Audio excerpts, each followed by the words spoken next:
Sweet, man.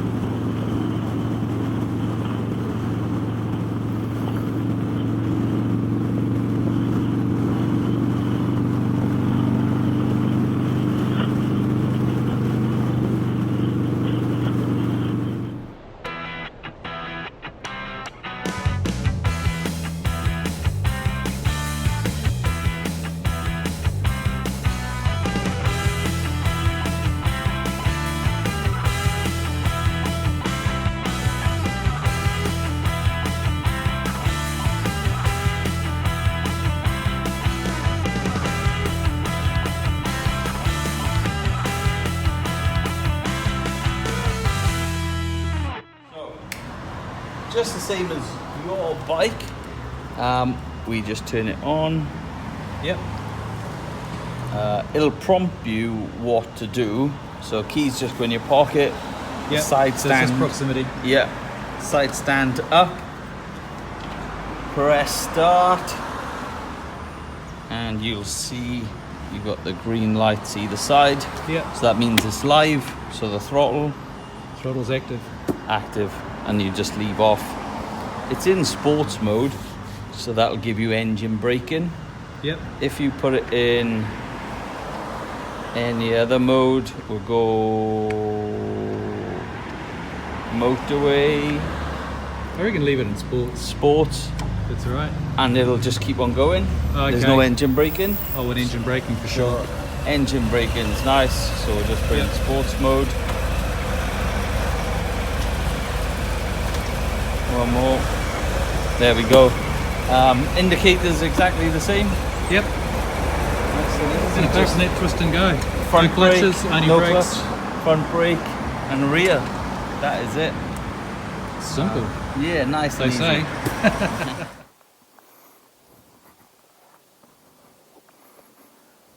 Well, it's just as Richard says, pretty easy to start. Kickstand up, run button to on, and press the start button. And the engine starts.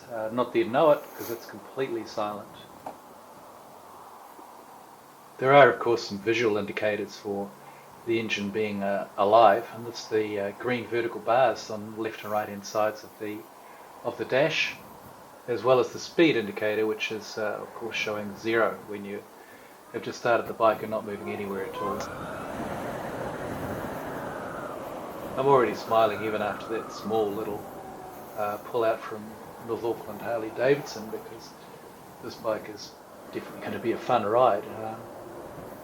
The acceleration pull on this bike is pretty remarkable. It really has some get up and go, just with a small jet engine turbine kind of wind around it.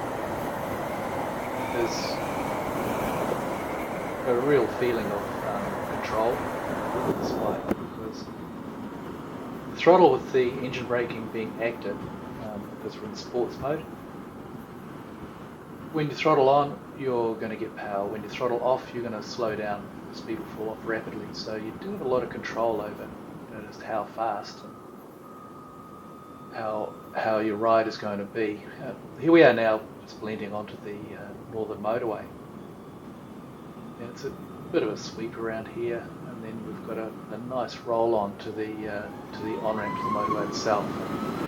Give it a little bit of a twist, and man, it just very quickly gets up to and a little bit beyond motorway speed, so no problem merging to traffic, and no problem finding gaps either, because the bike can really pull it on when you need some power or some boost to get yourself out of a situation.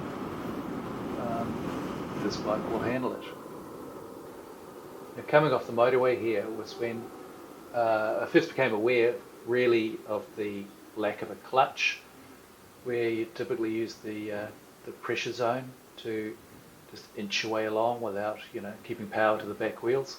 With the engine braking active, if you've got the throttle off, you've got no power to the back wheels at all. You've got to keep the very lightest throttle pressure on to keep power to the back wheel to keep you upright and moving well. If you have the throttle right off, you're going to have a balancing problem. Now, one other thing I have noticed on this bike was The visibility behind through the rear view mirrors is pretty poor, and it would be something you'd want to change if you came to ride this bike for any longer period than just, a couple of hours. Now, riding through traffic here, this bike is largely silent. My bike's really loud, so I mostly know that people can hear me and have, as well as the visual image of my vehicle approaching my bike, they can hear it loud and clear. It also gives them, 2 phases of review safety for me, I think. With this bike being so quiet, it's really this visibility that you rely on, because no one's going to hear this thing coming. It's pretty much silent. And I was wondering how that would make me feel in traffic. Would I feel more vulnerable? Well, short answer is no, I didn't. The bike sits really quite tall, so it's got good visibility, and it's quite light by Harley standards anyway, 250 kg, thereabouts. And that, coupled with the really responsive throttle and the excellent braking, all-round handling of this bike, just means that you've got a lot of options to get yourself out of any situations that you might need to.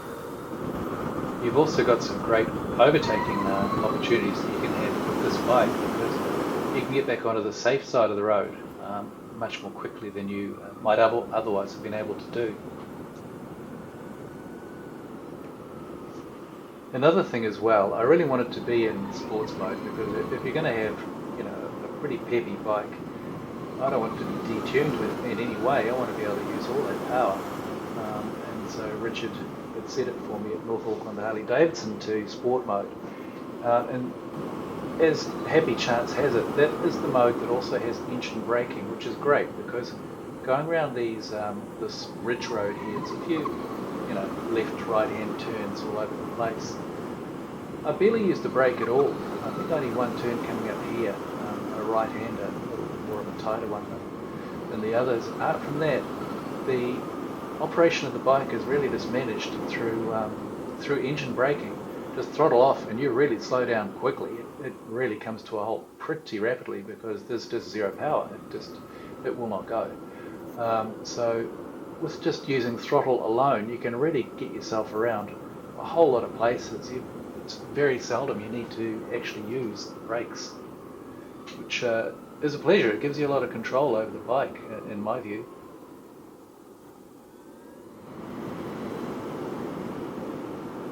Now this is just travelling along yet another ridge road with some lovely little twists and turns in it, and the LiveWire just thrives in this kind of road.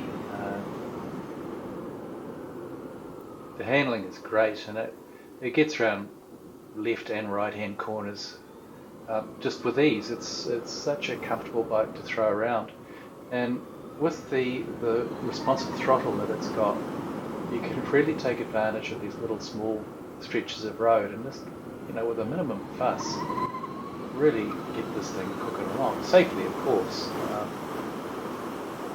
Safety first. Kids don't try this at home, but it's a joy to ride. I'd be very, very happy to have this bike in my garage, or at least in the garage as a member of the stable, because there are still some issues that would make this bike not viable for me as my only bike. If it was an as well as bike, perfect. And speaking of garage, that's where I'm heading out with the bike along the way here. So we'll save something for next week. There will be more LiveWire footage. Got some travelling up and down the driveway at close range viewing from an external camera shot. And then also afterwards riding back to North Auckland Harley-Davidson on the motorway. There'll be some lane splitting, which might be of interest to some people as well. And that's about where I'll just wrap it up. Thanks for hanging around this long. Hopefully there's been some interesting stuff in here. I encourage you to ride the LiveWire. It's a great bike to get about on. And until next week, make good decisions, ride safe. Take care. See you then.